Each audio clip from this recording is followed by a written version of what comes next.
On a commencé sur la principauté parce que déjà on connaissait quand même bien les caractéristiques de ce marché. Il y a quand même une problématique de place qui est assez conséquente, donc elle répondait parfaitement bien à notre business model. Maintenant, on s'est rapidement étendu sur une zone de chalandise qui allait de Menton jusqu'à Monaco, puis dans un second temps de Menton jusqu'à Cannes. Donc là, notre zone de chalandise actuelle, elle s'étend de Menton jusqu'à Cannes.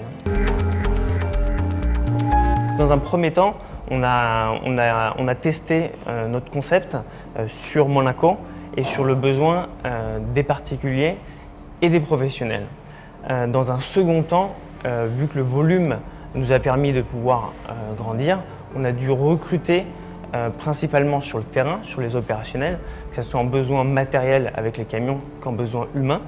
Et dans un second temps, on a dû étoffer les ressources humaines liées au marketing, donc liées à la communication de la société.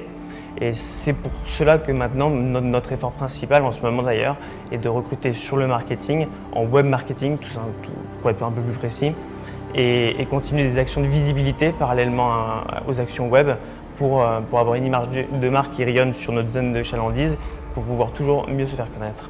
Au début, on s'est concentré sur des effets personnels qui étaient de petite taille. Donc on mettait à disposition des clients des modules de rangement. Donc il y avait des boîtes, il y avait des housses garde-robe, des housses à ski. On a gardé ces modules de rangement, mais on a ajouté une offre sur des biens physiques qui sont plus encombrants, qu'on va retrouver chez soi comme des tables, des chaises pour les entreprises du mobilier de bureau.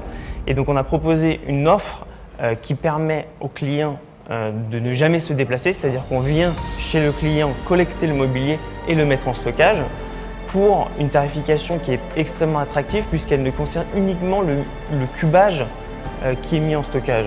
À la grosse différence d'un centre de self-stockage, vous avez une zone qui est fixe, un tarif qui est fixe au mètre carré, peu importe ce que vous stockez, vous êtes toujours facturé du même prix.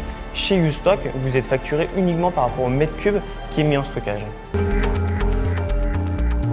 Alors, il y a une perspective de développement en termes de zone géographique, c'est-à-dire que pour l'instant, notre zone actuelle de chalandise est en cours de développement. Ça fait 3 ans qu'on est présent sur ce marché, mais on est loin d'être arrivé à saturation. Du coup, la deuxième zone de chalandise qu'on devrait ouvrir devrait être à proximité. On ne l'a pas encore définie, elle est en cours d'étude actuellement, mais elle devrait se porter autour de Marseille et Aix pour ensuite remonter sur Paris.